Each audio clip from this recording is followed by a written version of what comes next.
Hai, Assalamualaikum. Di video kali ini saya mau membahas mengenai asuhan persalinan normal. Asuhan persalinan normal itu tahap-tahap dari persalinan pervaginam.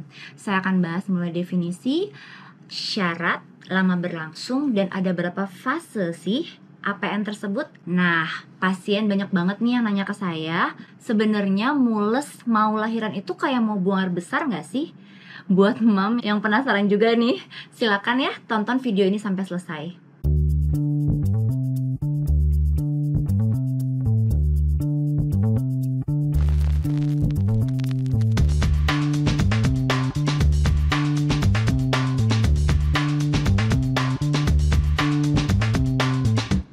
Hai, saya Dr. Vita Mauli. Saya mau membahas mengenai asuhan persalinan normal nih, Mams.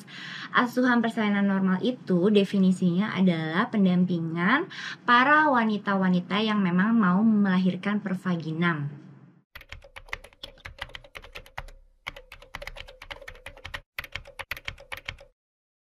Syarat dari persalinan pervaginam atau asuhan persalinan normal ini dikatakan sesuai adalah apabila memang tidak ada komplikasi pada ibu dan janin, seperti misalnya janinnya misalnya makrosom atau besar, lalu kemudian ibunya misalnya suspek CPD atau ada panggul sempit, ketuban pecah dan lain sebagainya, atau preterm, kehamilan kurang.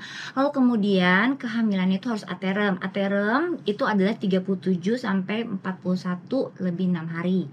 Jadi kalau misalnya kurang dari 37 minggu itu masuknya ke preterm ya, Mam, dan itu kita tidak bisa sebut sebagai asuhan persalinan normal. Lalu kemudian berlangsungnya tidak boleh lebih dari 18 jam. Biasanya setiap fase-fasenya itu kita sudah ada pakem-pakemnya tuh, Mams, untuk waktunya. Misalnya setiap pembukaan waktunya ada yang 1 jam, ada yang 2 jam, itu semua menyesuaikan dari berapa kali ibunya hamil. Misalnya kalau pada yang preemie itu biasanya akan lebih lambat pembukaannya. Kalau yang pada multipara itu biasanya multigravid itu biasanya dia akan lebih cepat pembukaannya karena sudah pernah jalan lahirnya dilewati oleh bayi yang sebelumnya. Dan yang berikutnya lagi, presentasi atau bagian terbawah janinnya harus kepala nih, Mams, yang terutama bagian puncak kepalanya. Lalu harus spontan.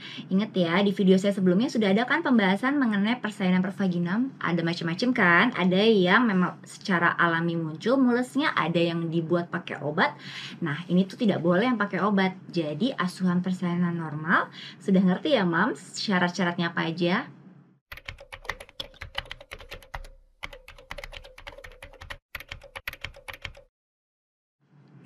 Lamanya persalinan itu berbeda ya, Mams. Ada yang pada primipara sama multipara.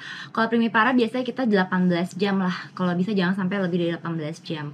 Kalau pada multipara bisa lebih cepat.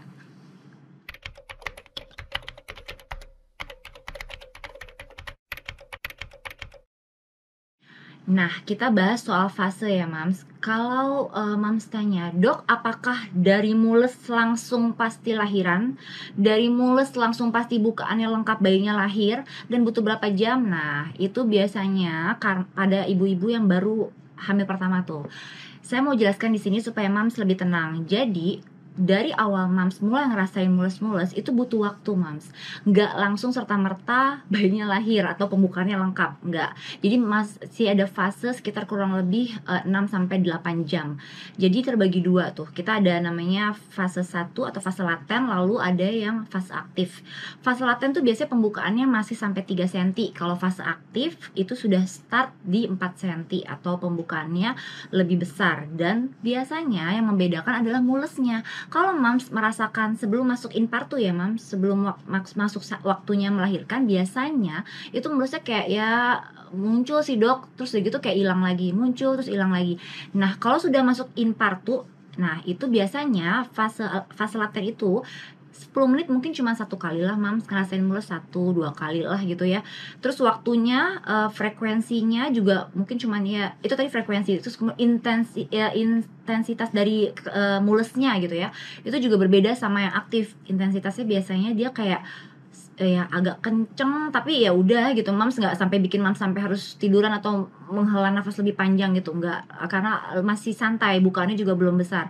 Nah, berikutnya yang kita lihat adalah kekuatan dari mulesnya itu sendiri. Jadi nah biasanya kalau masih laten tuh masih nggak terlalu lama, durasinya juga nggak terlalu lama, paling sekitar 10 detik, 15 detik gitu. Tapi kalau udah ngomongin aktif, nah biasanya saya tuh nyuruh pasien saya untuk ngeliat jam, atau bisa jam dinding atau jam tangan. Kalau di 10 menit aja sudah mulai merasakan semakin sering nih mulesnya, dari frekuensi, inget ya, intensitas, lalu kemudian durasi. Frekuensinya misalnya tadinya cuma 1-2 kali, nah tiba-tiba ini sekarang 10 menit bisa sampai 3 kalian. Nah artinya ini mungkin aja ini udah masuk fase aktif nih, seperti yang dokter Vita bilang. Nah ingat-ingat aja itu ya mams. Lalu berikutnya kita lihat intensitas, kekuatan rahimnya untuk memeras dedek bayi supaya cepat lahir, atau menambah pembukaan mulut rahim. Itu tiba-tiba kayak kok makin kenceng nih, setiap kali datang mulusnya aku nggak bisa berdiri nih dok, bawaannya pengen duduk, atau pengen narik nafas panjang. Nah itu biasanya sudah masuk aktif. Dan yang terakhir yang biasanya penanda banget nih mam, selain frekuensi, itu adalah durasinya. Biasanya kalau sudah masuk aktif, fase aktif itu durasinya lebih lama, nggak cuma 10 detik atau 15 detik. Jadi setiap kali mules, nanti mams lihat jam, itu bisa kayak lebih dari 20 detik mams, bisa 25, bisa bahkan ada yang sampai 30, 35. Nah, jadi kalau ditanya, dok, kapan waktu saya harus pergi ke rumah sakit atau ke bidan? Itu adalah saat ibu merasakan ada mules yang semakin sering, yang frekuensinya semakin sering, intensitasnya semakin kuat, lalu kemudian durasinya semakin panjang. Nah, kalau sudah seperti itu, insya Allah ya mams, ditambah lagi dengan flek-flek, atau sampai ada yang kasus dengan ketubannya ada pecah gitu, nah itu sih udah pasti harus ke rumah sakit atau ke bidan untuk diperiksa ada pembukaan atau enggak ya mams ya. Lalu kita masuk ke berikutnya, yaitu fase setelah fase aktif dong, kita masuk ke yang sudah pembukaan lengkap. Biasanya kalau sudah pembukaan lengkap, kita bedakan nih, kalau misalnya baru hamil pertama, itu proses persalinannya memang dikasih jeda lebih panjang, bisa sampai 2 jam mams. Tapi kalau misalnya multigravida atau memang sudah hamil yang kedua atau ketiga, biasanya lebih cepat, 1 jam aja biasanya, dari mulai pembukaan lengkap sampai dedek bayinya lahir, biasanya nggak lebih lama dibandingkan yang primigravida. Berikutnya yaitu yang ketiga, kala 3, yaitu adalah fase dimana plasentanya lahir mams. Nah kalau bayi sudah lahir, biasanya berapa lama sih waktu yang dibutuhkan untuk plasentanya lahir? Buat mams ketahui, sebenarnya tanpa ada obat atau apapun, rahim kita nih mams sudah bisa involusi sendiri, sudah bisa mengecil sendiri otomatis kalau kontraksinya bagus, tidak ada permasalahan pada ibunya, misalnya tidak ada anemia, tidak ada permasalahan misalnya bayinya besar banget atau kembar, atau misalnya ada penyulit-penyulit lainnya gitu ya mams ya. Biasanya rahim tuh kontraksinya bagus banget, dan proses dari bayi lahir sampai plasentanya lahir cuma 30 menit biasanya. Itu paling lama. Jadi maksudnya kalau misalnya kami sering merujuk pasien, atau bidan sering merujuk pasien ke rumah sakit, biasanya itu karena pertimbangan-pertimbangan seperti yang tadi saya bilang, ada penyulit pada mams yang membuat ada resiko nih buat terjadi perdarahan postpartum, karena misalnya mamsnya anemia, atau misalnya karena kehamilannya kembar sehingga regangan rahimnya semakin besar, sehingga khawatirnya nanti pada saat lahirin plasenta rahimnya nggak bagus kontraksinya, sehingga butuh tambahan obat untuk bikin kontraksinya bagus sehingga plasenta cepat lahir. Seperti itu mams. Lalu yang terakhir adalah fase pengawasan 2 jam setelah plasenta mams lahir.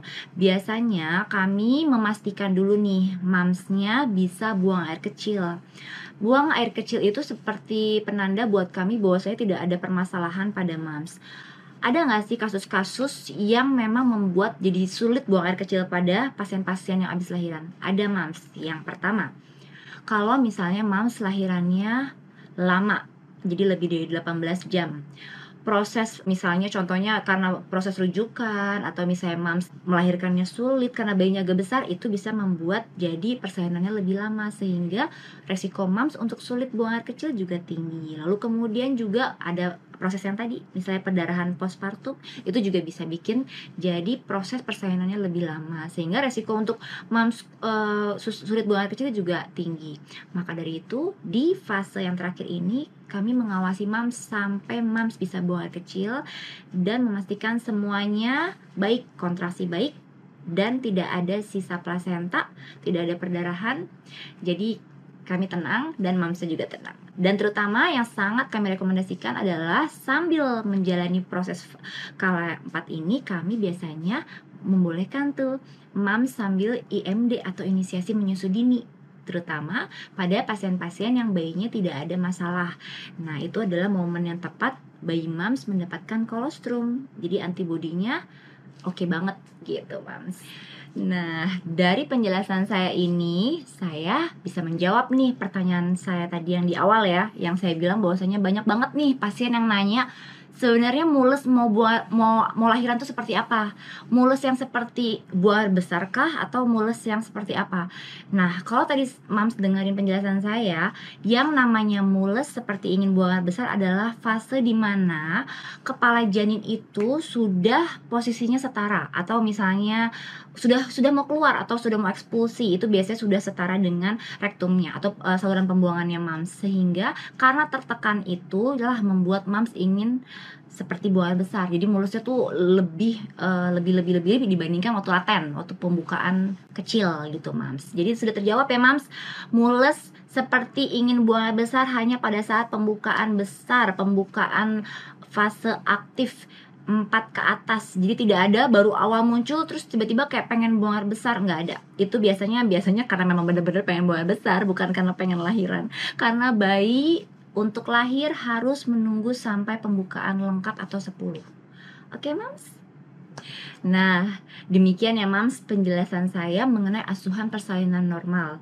Semoga mams jadi paham ya, karena perempuan yang sehat adalah perempuan yang paling paham dengan dirinya sendiri. Jangan lupa untuk subscribe, like, dan share ya, mam. Dan kalau ada pertanyaan yang mams masih bingung-bingung nih, nah silakan taruh di kolom komentar. Lalu kemudian jangan lupa untuk nyalakan loncengnya. Assalamualaikum.